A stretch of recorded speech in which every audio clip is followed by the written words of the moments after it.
Thank you so much for listening to Breadwinning Mums.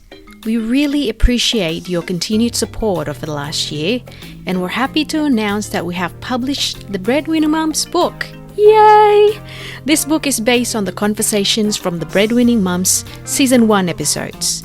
It highlights the candid journeys of each mums, as well as a golden nugget of wisdom from their life's lessons. Now is the perfect time to give the gift of the Breadwinning Mums book to the special mums in your life or to yourself. No matter where you are in life, I'm sure the practical tips within the Breadwinning Mums book will help you take your lives just a little bit further. Limited copies available, so order yours now at breadwinningmums.com. That's breadwinningmums.com.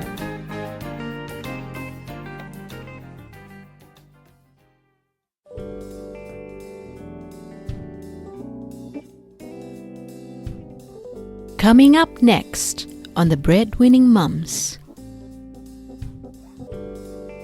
She said to me, she looked me in the eyes and she said, I don't care if you're Chris or Erica, I just love you. And I had never had that from anyone. And it was just a revelation. Like the first time I tried on glasses and could suddenly see that trees had leaves. Yeah.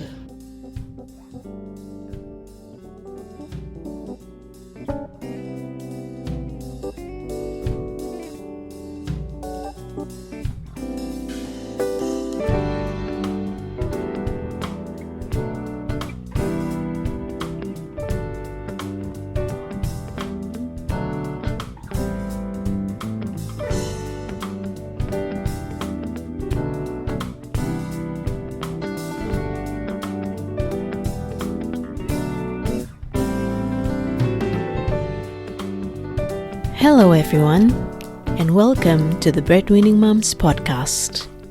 This is a place where we debunk the myths of working mums, cheer each other on, and show the world that it's okay to be a mum and still pursue excellence in your chosen area of expertise.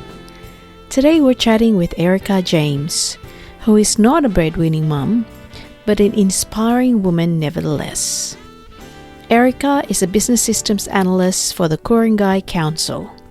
She shared with us her life story about growing up in Sydney as a boy, moving to Cooma and Bathurst, before choosing to become her authentic self with a loving, unconditional support from her wife, Anna.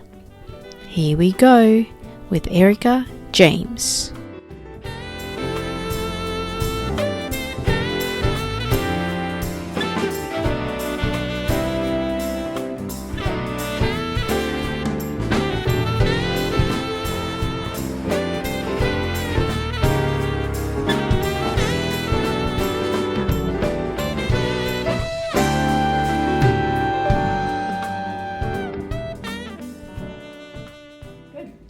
Erica, welcome. Thanks, Jane.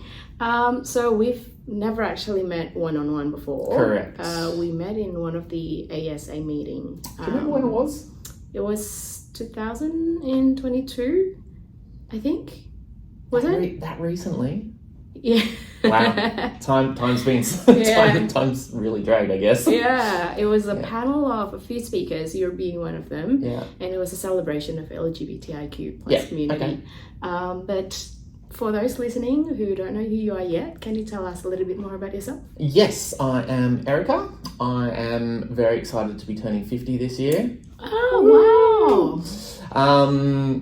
Can't tell, by the way. Thank you. That's very kind of you. I live in the inner west with my wife Anna and our two fur kids, Shadow and Noodle, who are cats. I have been living as a woman since 2016 full-time, and before that as often as I could outside of work. Yeah. For, I don't know, some years. Yeah. Yeah. Okay. Yeah. I was born in Sydney. I grew up in Cooma, which is near the Snowy Mountains, and Bathurst, home of the Great Race. Yeah.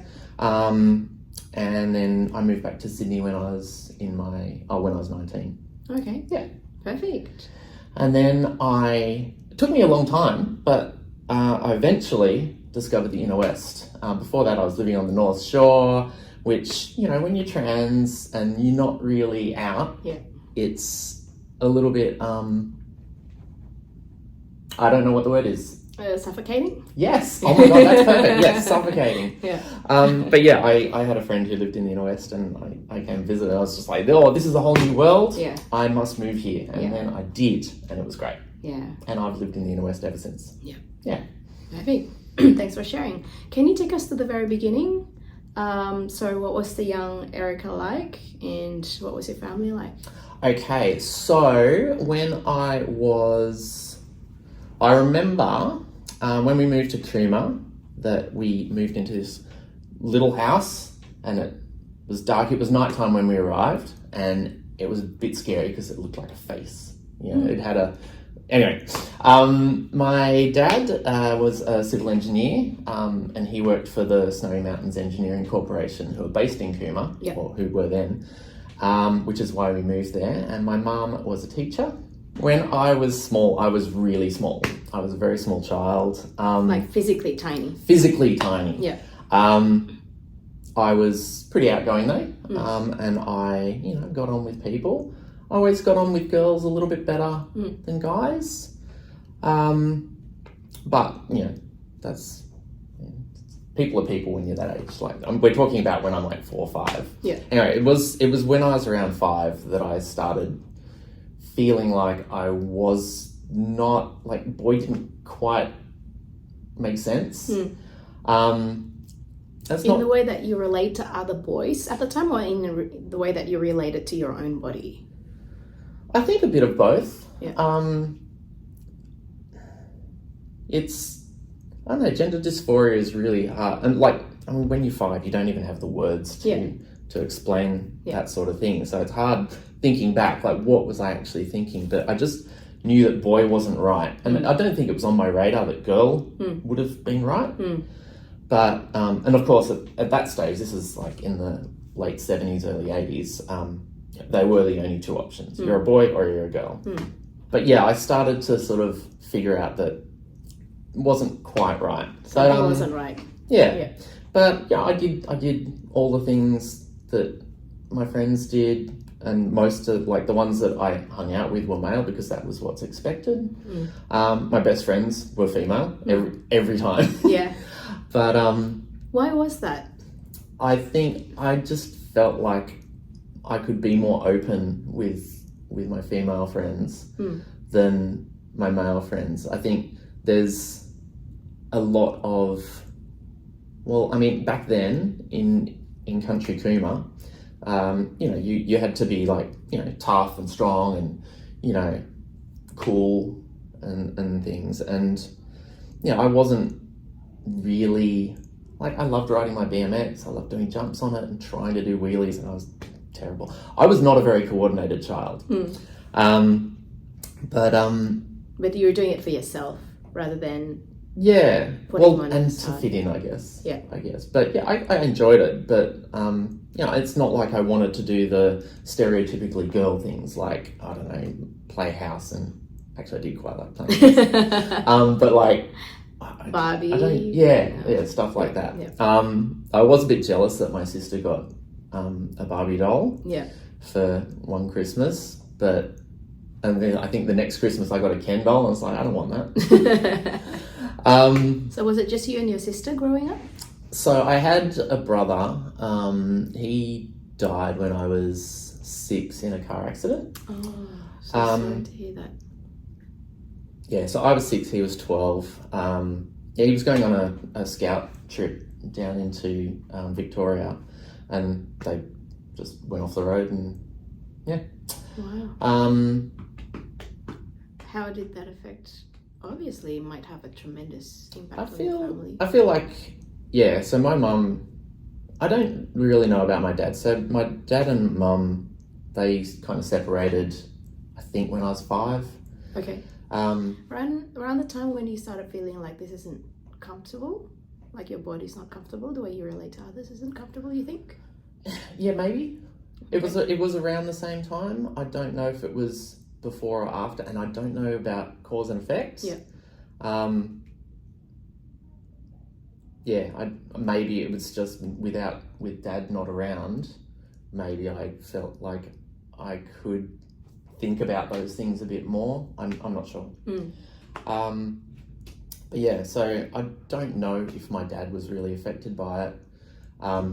Because he wasn't around, like you couldn't observe how. I couldn't observe him, and I mean, my mum has said that he wasn't. So my mum, okay, let's backtrack a little bit. My brother and my sister were both adopted by my mum and her previous husband before she met my dad. Okay. I was a bit of a surprise. Okay. I don't think that they thought it was possible, but it happened. So my dad was a lot closer to me than he was to my brother, according to my mum. I don't remember that at all. But yeah, I don't really know. My sister, I also don't know how she coped or didn't cope with it. I was devastated. He was kind of my hero. And Mum was, I mean, that's a lot of loss in a couple of years, like your marriage and your oldest child. Yeah. I still remember the night that it happened. I was in bed, I was asleep, and then I heard laughing out in the common area of our house.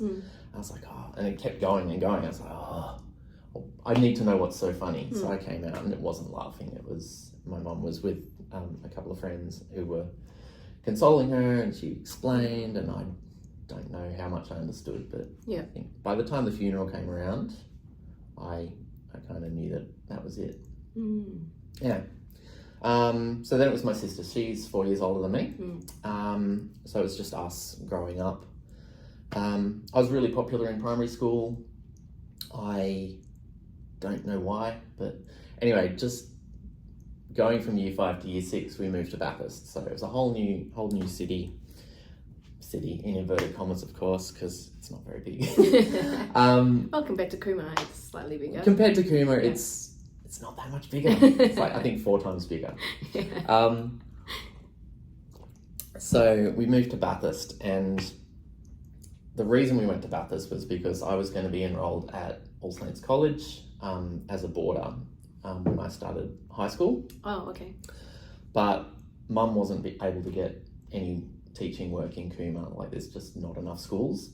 So she's like, okay, let's just go to Bathurst. So we moved up to Bathurst, and I didn't know anyone, and my sister didn't know anyone, normal stuff. But anyway, started going to this school, and suddenly I was surrounded by quite wealthy children, like children with wealthy families, and I felt quite, I don't know, it was really obvious that we didn't have money and everyone else did. Like, they would get all the new toys, and I'd be like, oh, check out this tennis ball. Oh, this rock. This rock. This is the best rock. It's so good. Like, you can like throw it, or you can catch it. So so I really struggled with that, and I wasn't popular there. And at this stage, I'd kind of started to get my head around how I was feeling about myself. Have you communicated that with your mum? No. Okay. No, there was no way I could tell anyone. For one, I still probably couldn't have explained. I didn't have the language or the vocabulary to explain what I was feeling. 2, no one. In my mind, there was no one else in the world that was like that. I am an absolute freak. I'm different. I'm a bad person. So there was... that was just not an option to tell anyone. Like, there was no one I could confide in. How did it affect you, though? Through my teenage years, I was so depressed. I considered suicide so many times.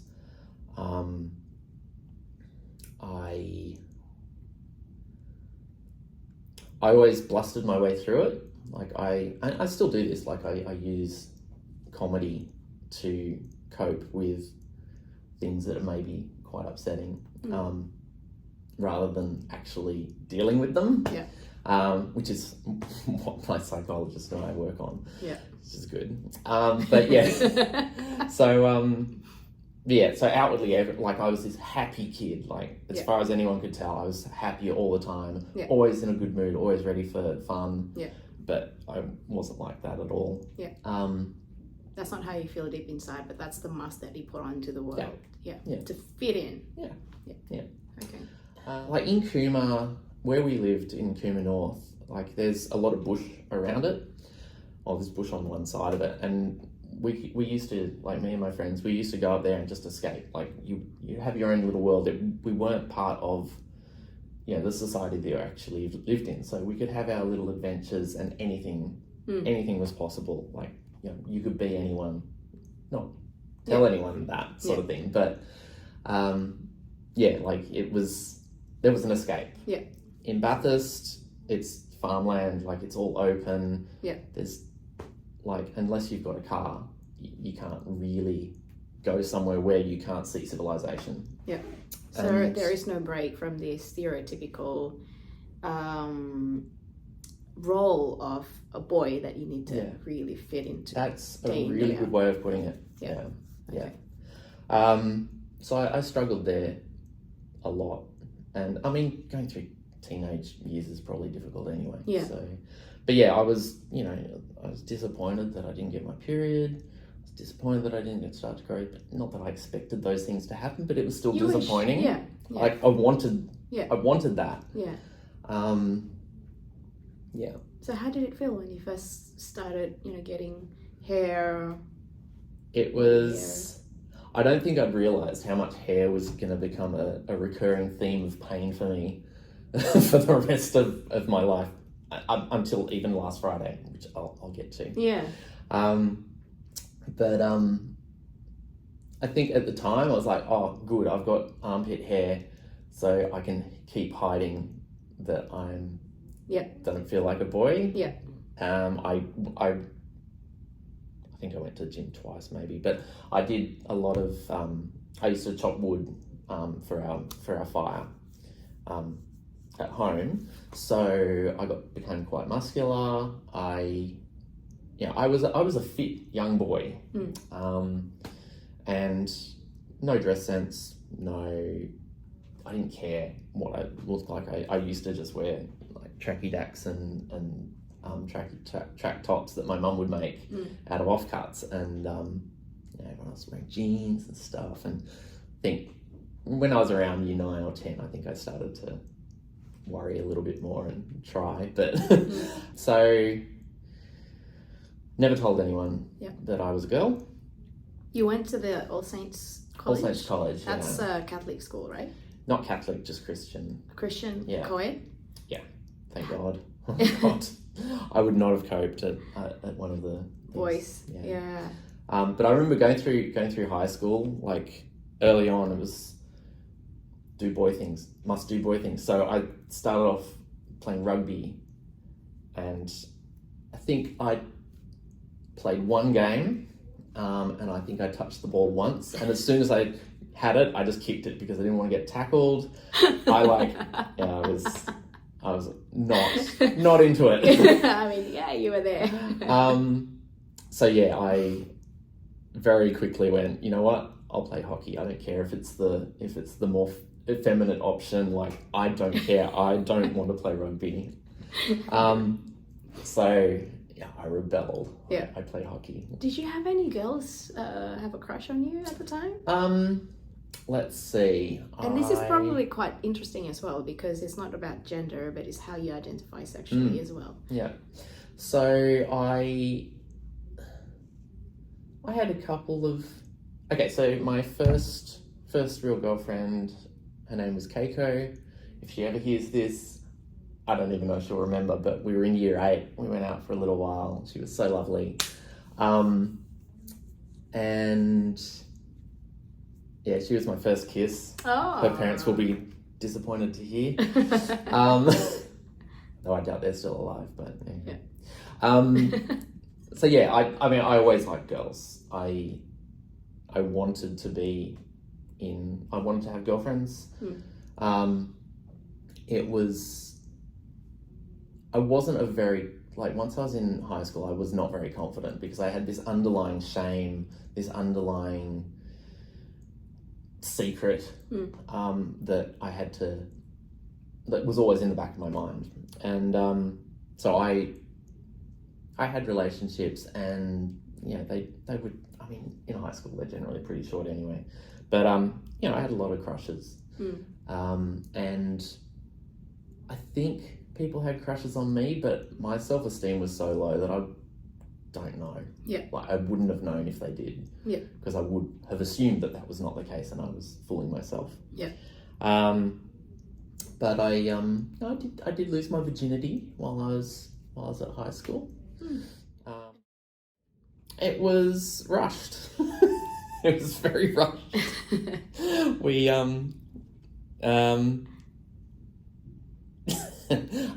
can't talk about too much. Okay. But it was exciting because I was excited to know what that was. And that was good. It wasn't that after that I was like, right, I must get more and more and more of that. It was very much I need to tick this off. I need to have done this. And by this stage, I don't know, how personal do we want to get here? Oh, it's all up to you. Okay, so if we backtrack a little bit, I very accidentally discovered masturbation when I was probably 12. Okay. So I don't care. I don't mind if you don't leave this in, but I'm going to tell you anyway. So when I was young, I used to have this obsession with tying myself up. I don't know why. It wasn't a sexual thing. It was, I don't know, I used to read famous Bard novels, and any time that someone would get caught by the smugglers and get tied up, it just excited me. I wanted to experience that. And so I used to quite inventively tie myself up, and one day I had done that and was, I think, just trying to get up onto the bed, and in doing so I guess I was rubbing on the bed and had this amazing feeling. I had no idea what an orgasm was. I had no idea at all. And I just remember going, oh my God, I don't know what that was, but I'm going to do that every day for the rest of my life because that felt incredible. And I think it was probably 3 years before I found out what I'd been doing. And, I stuck to my regime. Well, you're a healthy adolescent. Exactly. But, yes.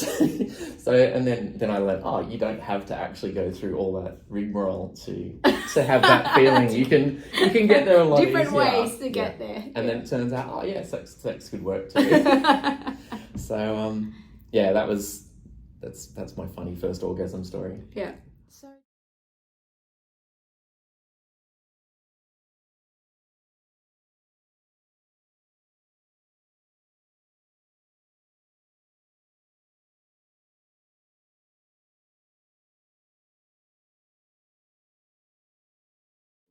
I think so let's say we're at the end of high school now.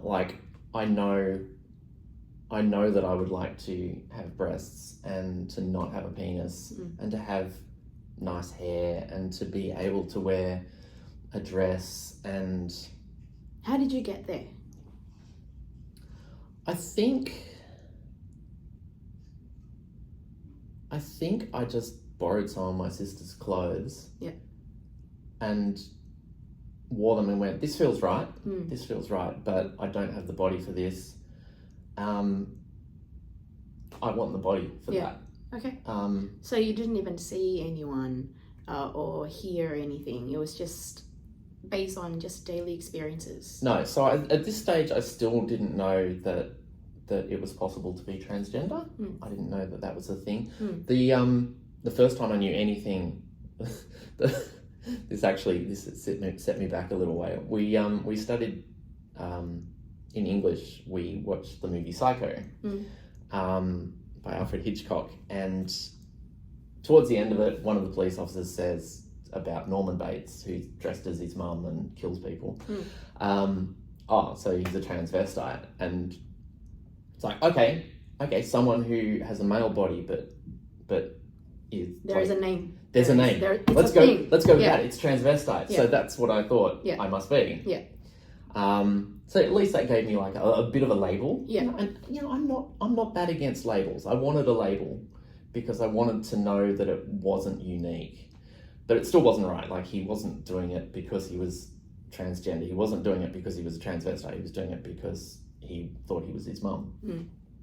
So I stuck with that term for a little while, but because it was a little bit closer to where you want to be. But it was a little like it was the closest that I'd ever seen. It's like,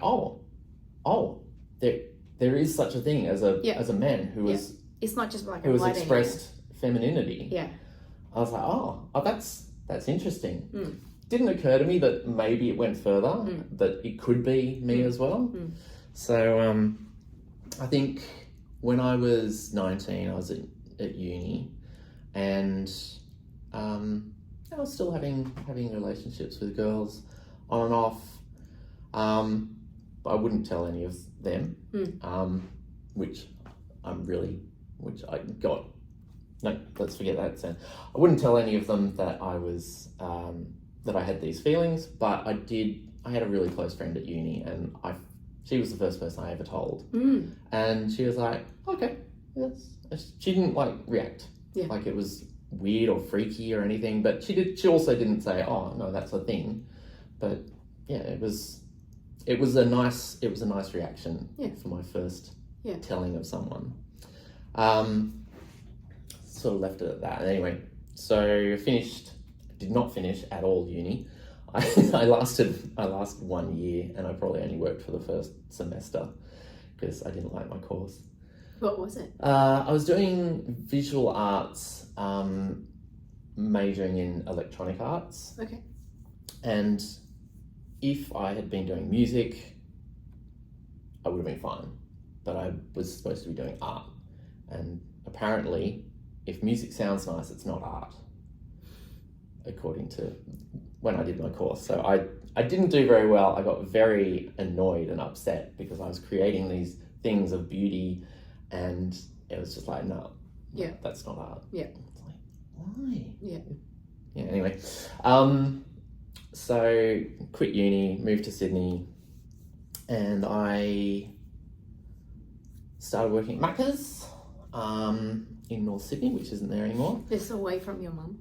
Yeah, so I think when I finished uni, I did ask Mum what if I came home, because I was really struggling mentally. And why? Because of the underlying, like, I had depression, I had ADD, and neither of them had been diagnosed. And one less stress, i.e. money and a place to live, would have, I felt, really helped. Yeah. I'm really glad my mum said hell no. I'm really glad Mum said no, because maybe it helped me learn a little bit of resilience. So I moved to Sydney, started working at Macca's, and I met a girl, and so this is my first real love. And she and I started going out, and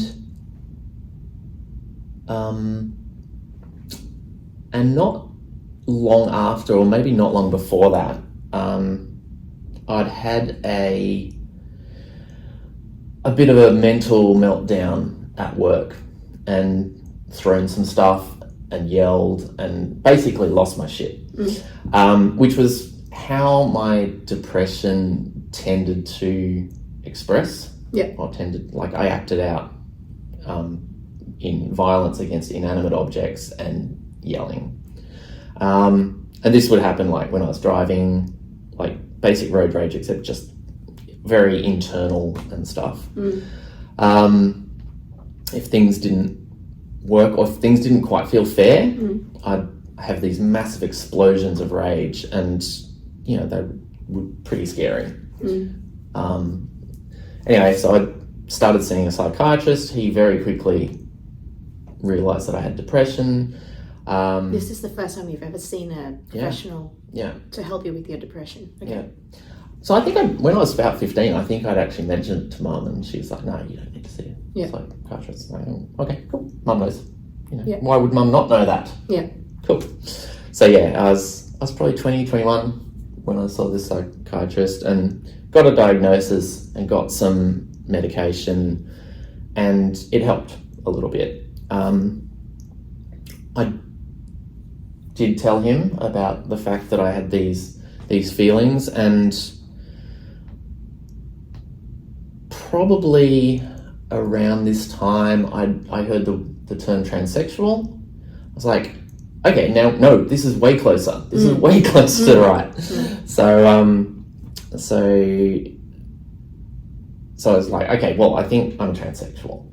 And I seen a psychiatrist, started seeing this girl, or it could have been the other order. Anyway, one day we'd been going out for about a year, probably a bit over a year. This is the same one, the first love? This is my first love. Yeah.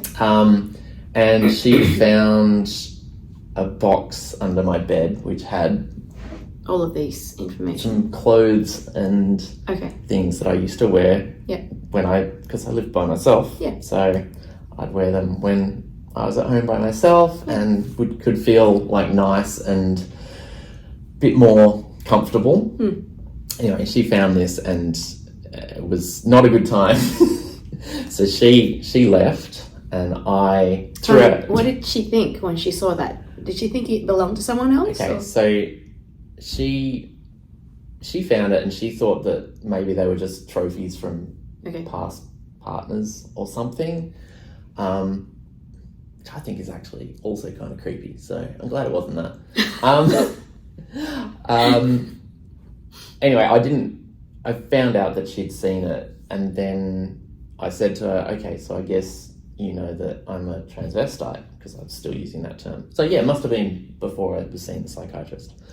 And she just broke down in tears, like, because she had thought that it was like, oh no, it's just a weirdness. Yeah. But no, this was a whole different thing, and we had a huge fight. I threw out all of my stuff, all of my clothes and things. All of your female clothes for her? Yep. Threw them all out, told her that I'd thrown them out. I'm sorry, that it's nothing. And I don't know, we were still going out for a little while, but not much longer. But before we broke up, she came with me to see my psychiatrist, and we talked about how we could suppress my feelings of being a female, which is not super healthy. No. I'm quite glad that relationship ended, though at the time I was absolutely devastated. Yeah. What did the psychiatrist say? The psychiatrist said, look, there are some techniques you can use. I'll tell you them. It's like, okay. Because, I was like, yeah, okay, let's do this. I don't want to lose my girlfriend. I would be happier to lose my identity than my girlfriend. Yeah. Ugh, idiot. Yeah. Well, anyway. First love. You're all young. Yeah. So, fortunately, we didn't take the advice. We broke up, and that was fine. But there was, going forward, there was a sort of a theme of I would maybe start a relationship. I might explain the feelings that I had, and that would end the relationship. So that kind of got ingrained in me. That it wasn't okay for you. That it's not like I can't have a relationship. Okay. Because no one's going to ever accept it. Yeah. So that, when I was I'm a pretty loving person. Like I have a lot of love to give, and it felt like no one wants that from me, and no one ever will. Anyway, it didn't stop me trying to have relationships, but it never really worked. I took up smoking, hoping that I would die. The depression came back in a different way. I mean, it never went. Okay. I never really like it. I dealt with the symptoms. Yeah. Didn't really deal with the actual depression. I don't think. I still have depression. Well, depends who you ask. Like there was some sexual abuse when I was from a family friend when I was about 10. For a couple of years. A couple of years. Yeah. Okay. And do you mind if I ask, was it a female or a male? it was a male. I think he's dead now. I'm not 100% sure. I actually, later on in my life, I was working at, I started working at the council, which is where I now work. And I actually got a call from him one day because he wanted to book a council clean-up. Not knowing who you were? He didn't know who I was. Yeah. As soon as he said his name, I was just... Yeah, I think I went home. But I did report it to the police. Did you? When many years later. So this is actually also while I was seeing my first love. There was they had this operation that where it was call in stuff that maybe you've never told anyone, and my partner, my girlfriend said you need to tell them. So I did, because this guy also coached little athletics. No. And during my fun times with him, I had seen photos of some of the other kids from his little athletics group. So yeah, good stuff. Anyway, I have no idea what happened to him. I don't think I care, but Anna, my wife, still thinks that I probably haven't dealt with that yet. So yeah, maybe she's right. Did your mum know at all? I told her probably when I was about 14, 15. So after it had... Just finished? Well, after it had stopped, actually. Yeah.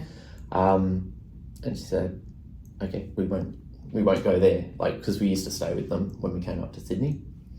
So yeah, that was... Nothing really happened from that, but yeah, I told the police later, and I don't know what happened. Yep. If anything. I hope they at least stopped him coaching kids.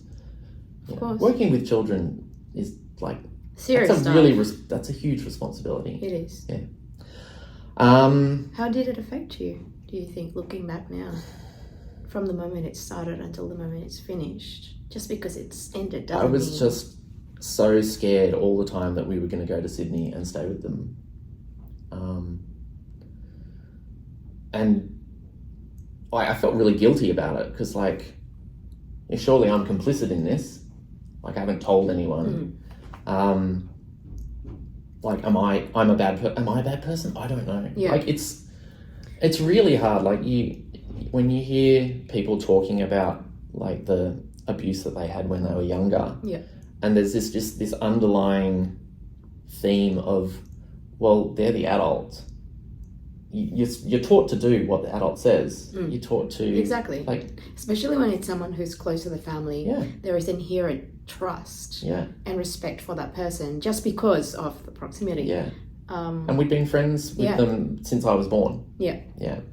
It's funny, I was talking with another lady, Trisha Goodka, and we were talking about child sex abuse, that she has experienced in her life.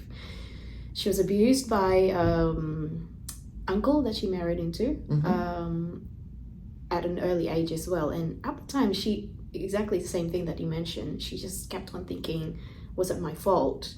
Is it something that I wore? Was it something that I said? Did I encourage this? And later on, way later on, a couple of years down the line, it was only when she told her mum and she said, I believe you. That's when she felt like it was just the healing that she needed. It had nothing to do with the perpetrator. It was just about her experience and the acceptance of that experience in her mum's eye. So I hope you've found some closure. I mean, the fact that your mum said, okay, we're not going to do that, we're not going to go there again, from me, in my child's mind's eye, felt like, well, do something about it at least, I think at the time I thought, is that it? Yeah. But then at the same time, I was like, actually, I'm kind of glad that you're not going to confront him, because he'll be angry because I've breached that trust. Yeah.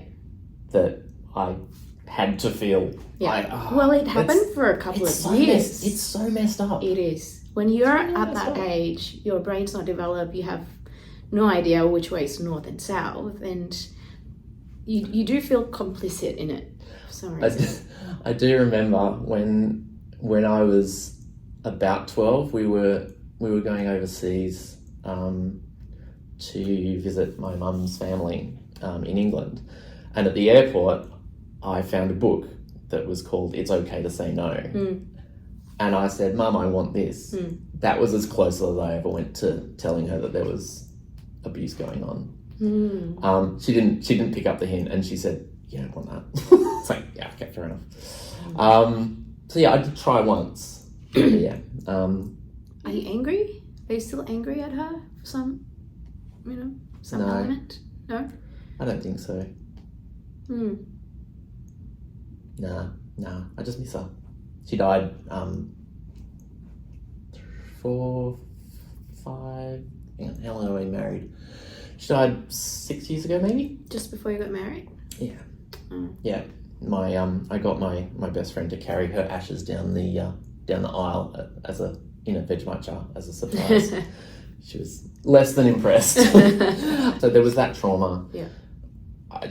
My brother, I think when my brother died, I think that affected me for a really long time. When my first dog died, that was, I don't know, I feel like I had this constant sense of I keep losing things that I love. Yeah. And I think I still have that, like when I have a friend who goes, okay, well, I'm going to move overseas now. It's like,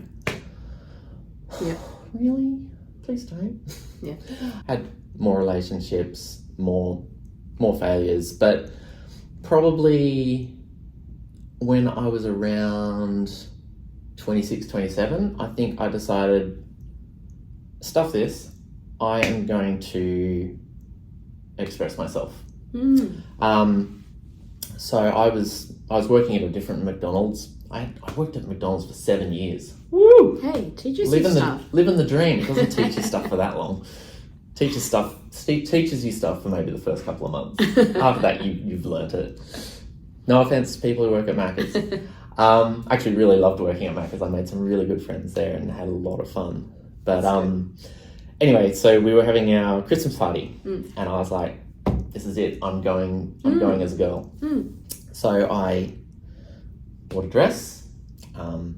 I told a couple of friends because I wanted some help getting ready. I didn't know how to do makeup. I got waxed, got my ears pierced. Oh, I don't think I got my ears pierced yet. That came later. But so got all dolled up, went to the Christmas party, went in, a lot of wolf whistles, a lot of laughing, and I was just like, yeah, this is really funny, isn't it? I dressed as a woman, ha ha ha ha. Like it wasn't... It was you using comedy again. I didn't come out, but I'd done it. Yeah. I'd done that. I'd taken that tiny first step, yeah, which was huge, and it felt like I felt so good the whole night. Yeah. So I think at that point I was like, done. Okay. Anytime I would go to a party at a house, like not out. I wasn't ready to go out yet, but party at a house, I would go as a girl. If I was at home by myself, I can express myself as a girl. I got a wig. I had a wig from that first Christmas party. Did you tell anyone yet? I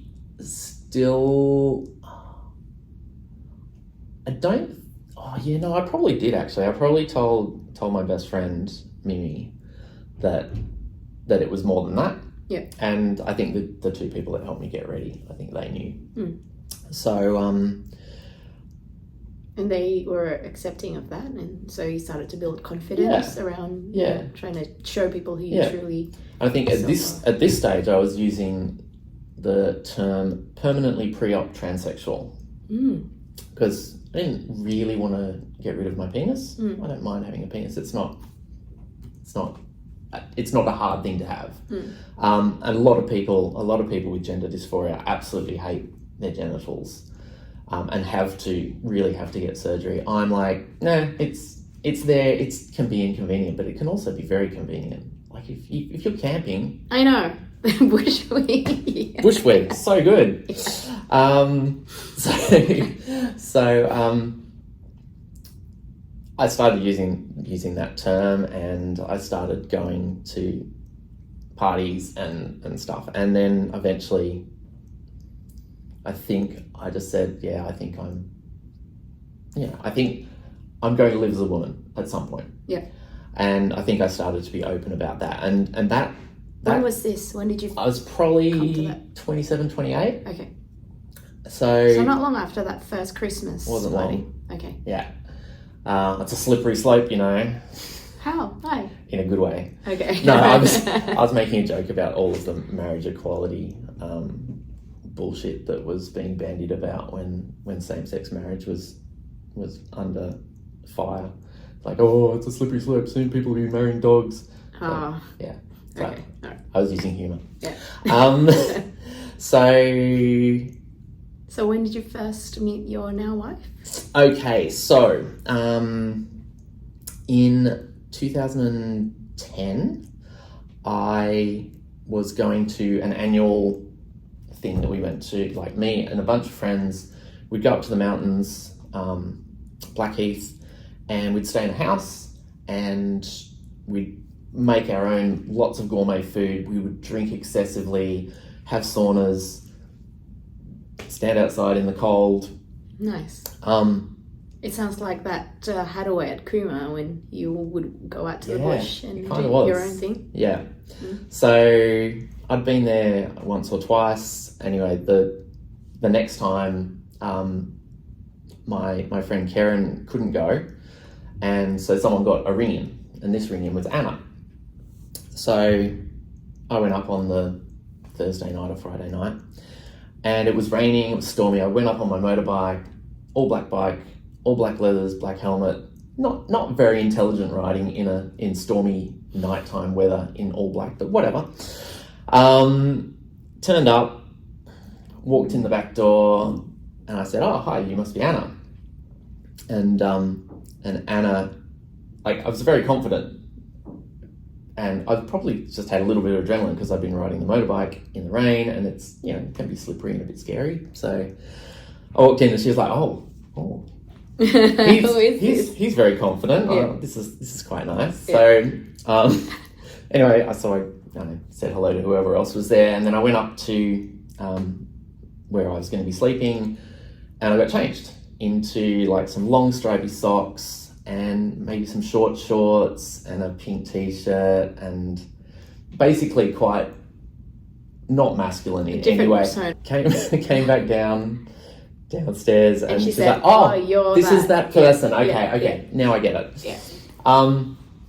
So anyway, over the course of the weekend, we chatted, we hung out, we went for a bushwalk, we got on really well. Yeah. And so was there a spark, that initial spark when you first said, "You must be Anna"? You felt something. There was a spark. Yeah. Okay. Yeah. Anyway, so how it all came about from there, though, was through a misunderstanding, which is awesome. So I had to work early on the Sunday, so I had to get up early and go.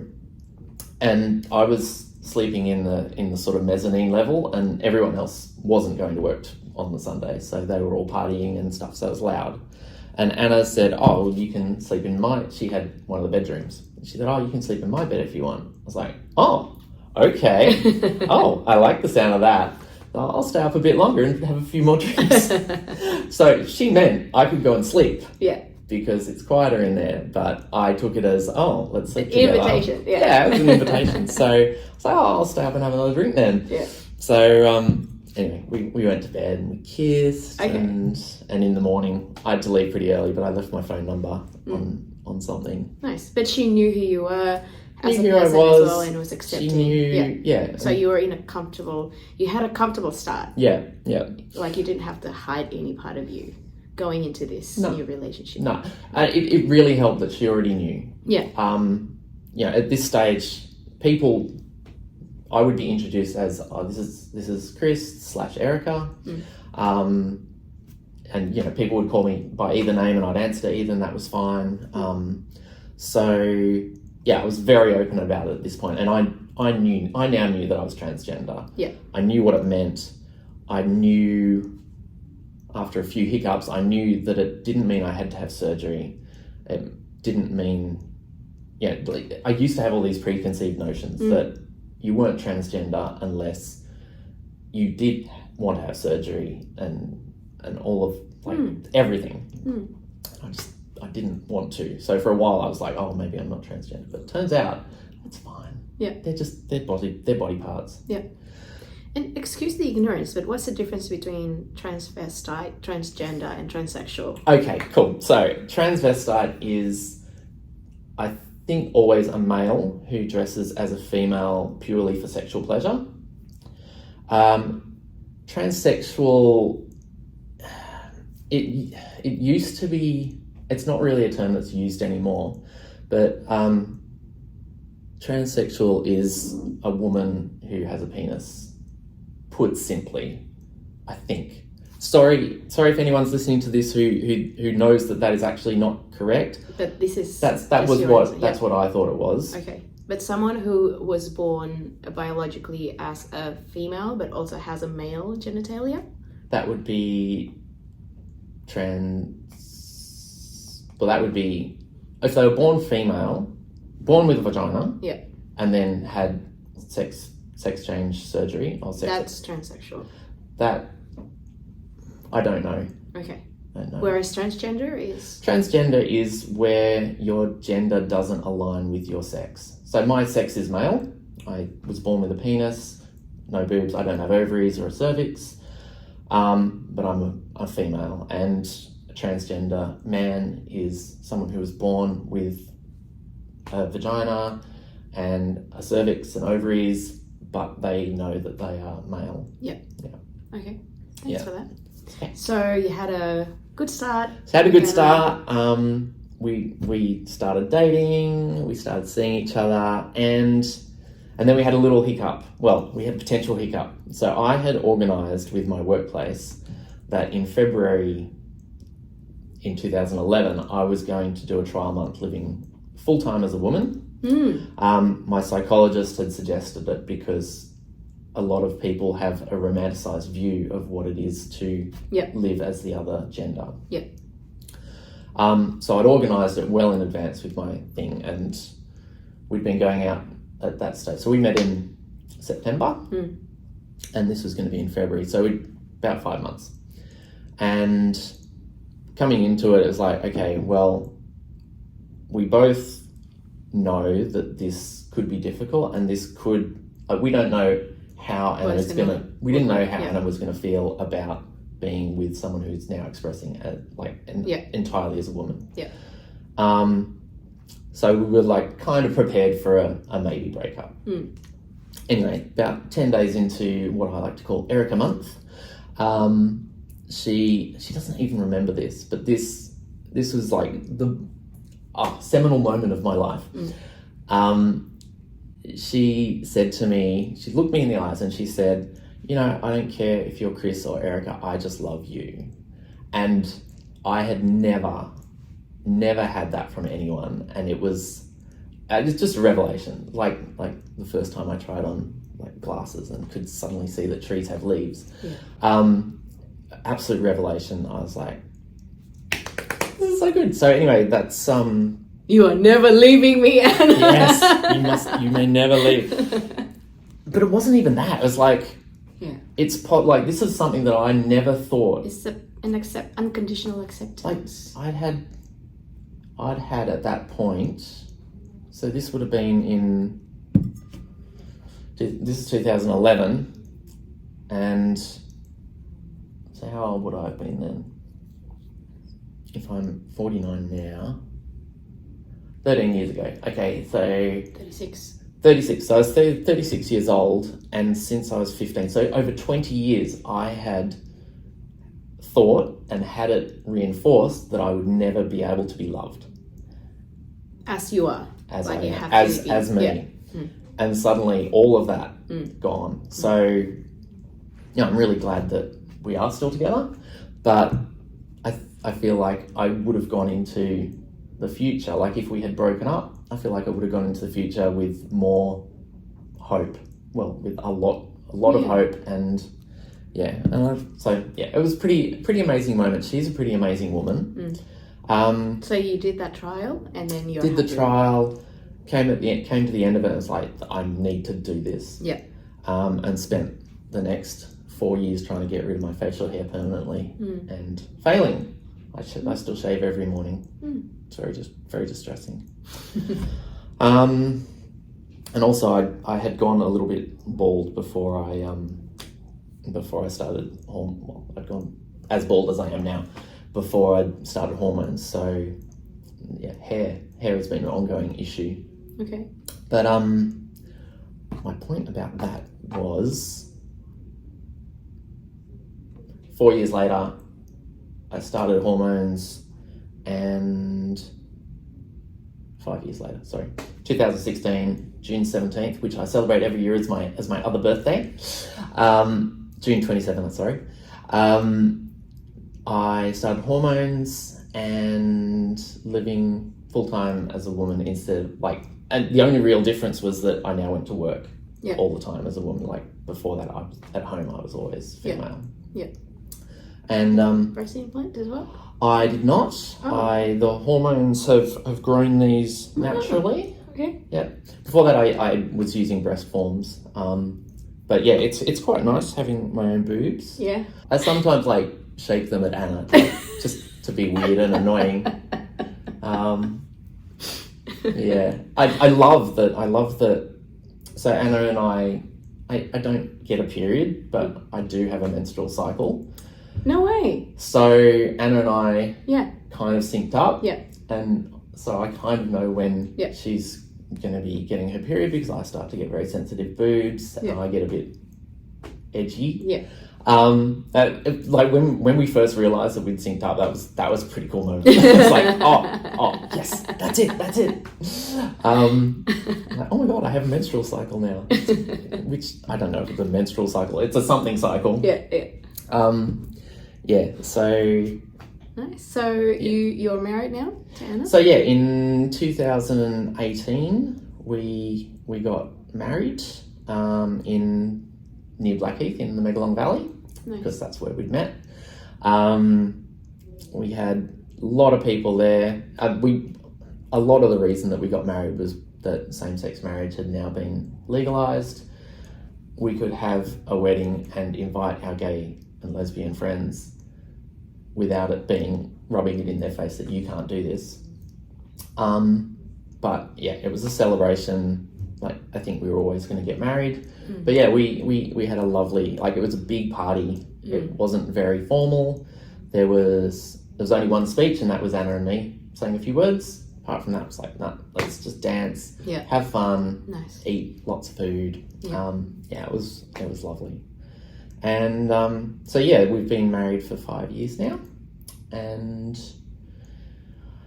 I think it's going pretty well. So earlier in the podcast, I said that I'm still fighting with my hair as recently as Friday.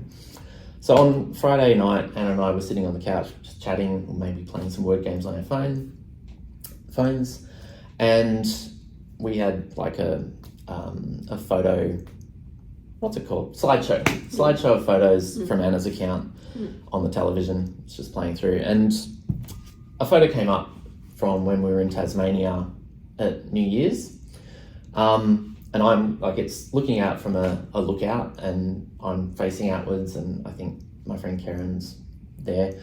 All I could see was a big bald patch on the back of my head, and I saw this photo, and I've never seen that before, and I just had a meltdown. I was like, oh my god, I had no idea that my hair was that thin at the back. And I started to get quite depressed and couldn't get out of my head. Thought about it quite a lot overnight, didn't sleep very well. In the morning, I cried a lot. I was just like, oh, why is this? What am I going to do? Shall I just shave it all off again and go back to wearing wigs? That's what I did for a long time. And, Anna came home from Pilates and saw that I had been crying. She gave me a hug and she's like, look, I don't know if you want to hear this, but that photo is not indicative of what you look like from behind. That photo, yes, you can see your scalp very clearly, but it doesn't look like that in real life. It doesn't look that thin. When it's washed, it's a lot fluffier. It's also, why don't you just do a high ponytail, like a really high ponytail up where the thinner bit is, like, because it is thinner, but it's not as thin as it looked in the photo. I was like, that's a good idea. I still wasn't convinced, but anyway, tied it up, went to the bathroom, had a look at the mirror, and I was like, looks okay. And then bounced back out. So overnight, Friday night, basically I was going back into a depression. By Saturday night, I was up again. And like, it used to be that if I went into a depression, it would be like 3 months, 4 months of feeling like just the lowest you can feel. These days, I'm so much more resilient. I bounce back so much quicker. Anna is amazing. Like, I don't know if you've ever been with someone who's been depressed for 3 months in a row, but she's so patient. She's so supportive. Yeah, she's a keeper. She's a keeper. Okay. Yeah. That's good. So when you finally made a decision to transition, because it's not just a shift in your gender, it's also a shift in your whole identity. You're basically saying goodbye to the old Chris and saying welcome to Erica. How did it all feel for you at the time? Relief. Yeah. It was like, finally. Yeah. And I'm still frustrated at how long it took me to figure out what was going on in my body and my mind. Like, if I'd figured it out when I was a teenager and been able to tell someone and just had a little bit of support and like I had there were so many years of just feeling like crap, and if I could have started sooner, like, there's things in my life that I feel like I would have done. Like, I could have done so much stuff, but instead I kind of shut myself away because I wanted to be able to express myself, but I couldn't go outside. So I spent so much time inside playing video games, just avoiding the world because I didn't want to, because I hadn't accepted about myself what is now so freaking obvious. Yeah. Well, it probably wasn't a safe environment to do that at the time. It probably wasn't, but I'll never know. And you can't change the time that you grow up in. I did want to actually relay one more story. So I want to tell you about when I came out to my mum. So she was up in Sydney. I think she'd gone to a concert at the Opera House or something, and I met her at the station. We were walking back to my house, and I said, "So, Mum, I need to tell you." So I think this is because Erica Month was coming up, and I needed to, I was going to see her in that time. So I'm like, "Mum, I need to tell you, I'm actually a girl. Like, I express myself as female. I see myself as female." And we were still walking, and she just looked at me like, kind of like, oh. And she's like, "Oh, well." And then she was relieved. Makes sense. No, she was relieved. And her next words were, "I'm just glad you're not gay." The irony being that I'd just come out as lesbian to her. Like, oh mum, you have stuffed this up so badly. And I said that to her, and she's like, oh yeah. What she meant was, I'm just glad you're not a gay male. Like, and in retrospect, and for her in retrospect, she wouldn't have cared. Like, it wouldn't have mattered. It was about my safety more than anything else. Yeah. But it was just the funniest response to me coming out as both transgender and lesbian. Oh, I'm just glad you're not gay then. Yeah. Like, no, I am. Yeah. Yeah. Yeah. Mum took it really, really well. I didn't come out to my dad until I actually coming out to my dad was a lot scarier for me, because he's just that sort of person, or well, I feel like he'd never seen sort of any like I haven't seen him much during my life. Like I'd see him maybe 2 or 3 times a year most of the time. He worked overseas a lot, which is kind of why he wasn't around. But there was he was always very conservative when I was younger. He's loosened up a lot now. I hope he listens to this, because he'll be like, "Why are you talking about me?" Dad, so I was nervous that he was going to see it as a failing on his part, or that it's just, no, you're not transgender. But I told my stepmom first.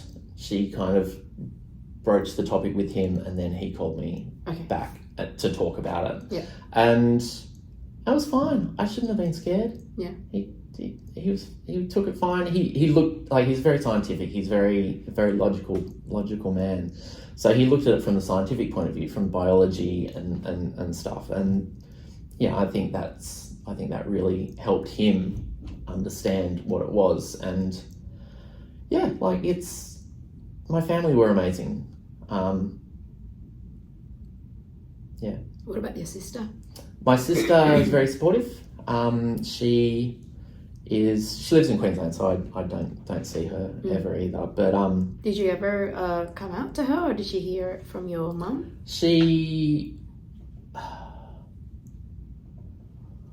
I think she probably heard it from my mum, I think. But I may have come out to her earlier. Okay. But with her being in Queensland, like, it didn't feel like a big thing. It's like, you don't have a very much close. We're not super close. Yeah. Okay. Yeah. So, I'd like to go back to that very young Eric, the 5-year-old Eric, who started to feel like the world's Chris became Erica. Yeah. Yeah. Chris. That's really funny, actually, when you mentioned that. Actually, no, your name previously was not Eric. Yeah. Yeah, okay, all right. That makes sense. Well, yeah, I mean, like, a lot of people are like, why don't you call yourself Christine? It's like, I don't really like the name. Yeah. That's why. Yeah. Yeah. Erica, I chose the name Erica based on a friend or a cousin of a housemate that I had. Yeah. Just because? Like, she was really lovely. She was, I don't know, I felt like she was a bit of a tomboy, and I felt like I could, maybe that's what I would look like if I was female, and I really liked the name, so I went with that. Yeah. And she did find out about that a few years later, and she was, I think, flattered. Yeah. Okay. Yeah, so... back to 5-year-old Chris. 5-year-old Chris, knowing all of the wealth of knowledge that you know now, what one advice would you give the 5-year-old Chris? I would probably say, Chris, be honest with yourself and don't try to hide what you feel about who you are. Like, if I was going to put it succinctly, that's what I would say. And Chris would probably just go, "What do you know? You're an old person."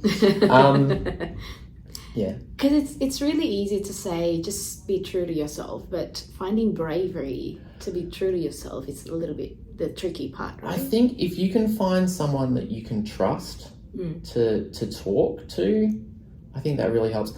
Look, I think that if we'd had the internet when I was 5, I don't think I would have had so many years of feeling like I was the only one.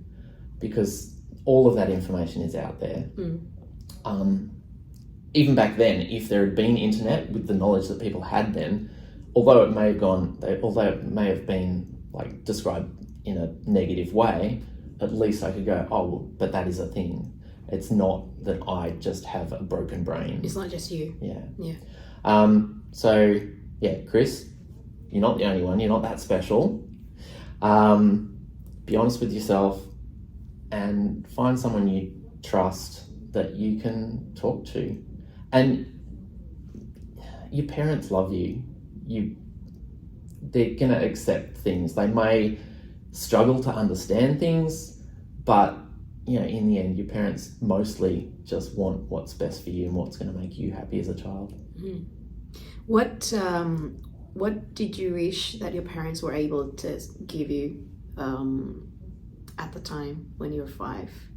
If you could have your magic wand and have the perfect parents in that circumstance, how do you think your parents would behave?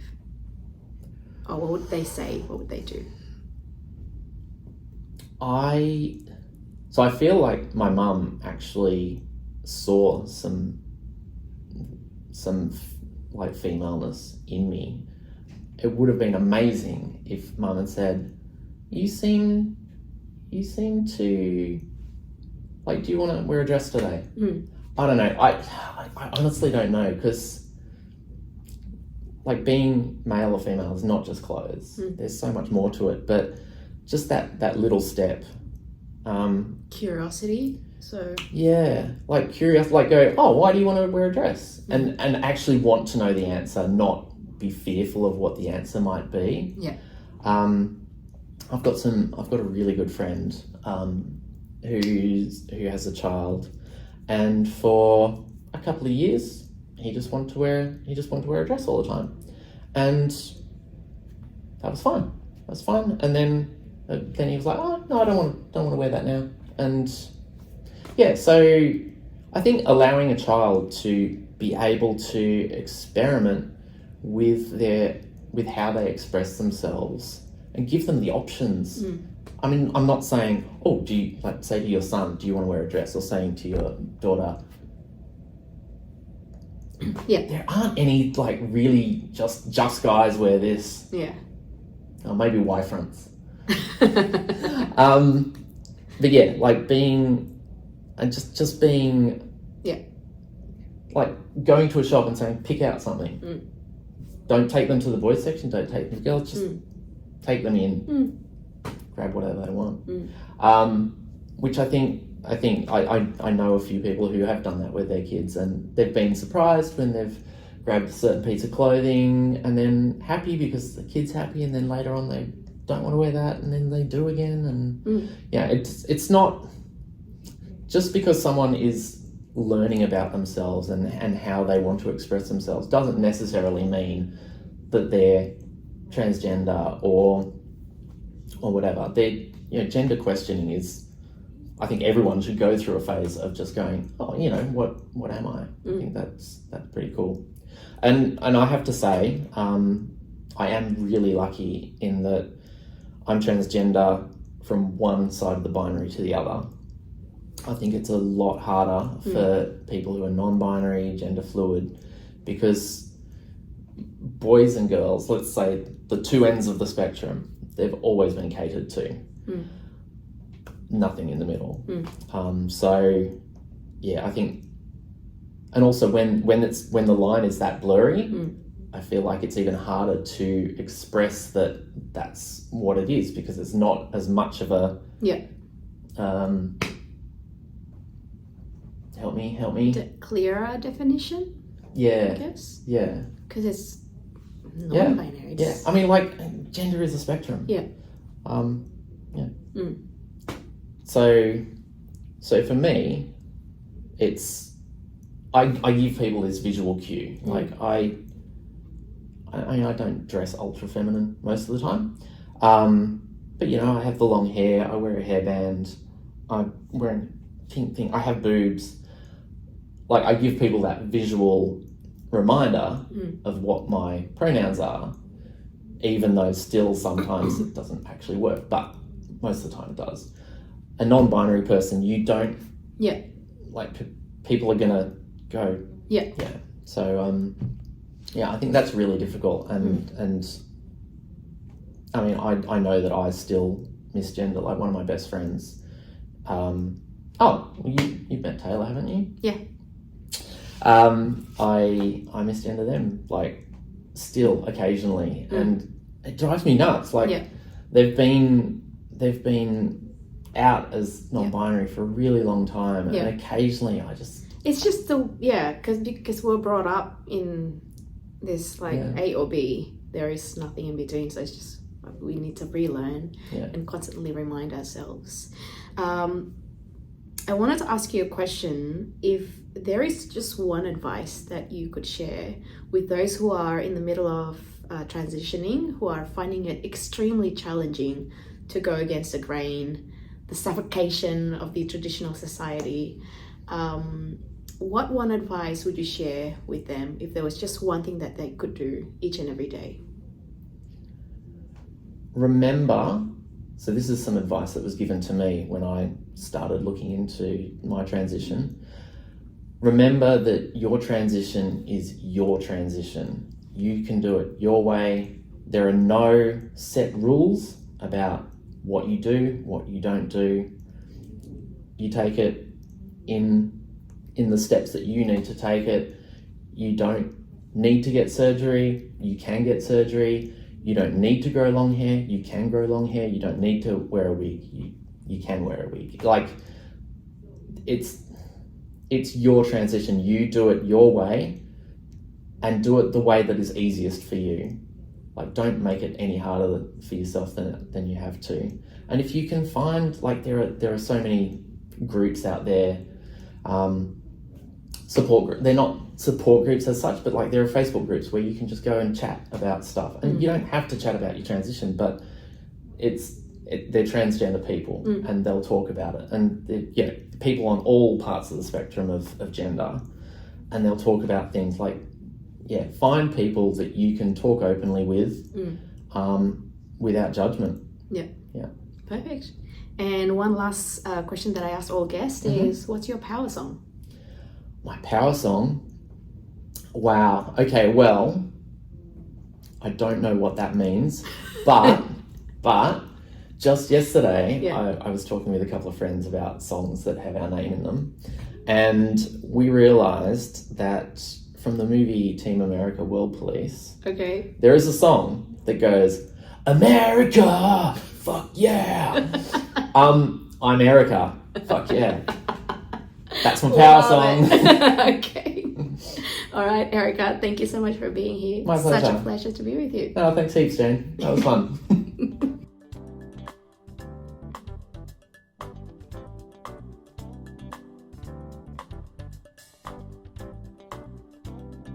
This episode of the Breadwinning Mums was produced by me, Jane Lim, and our theme music was produced by Sam McNally.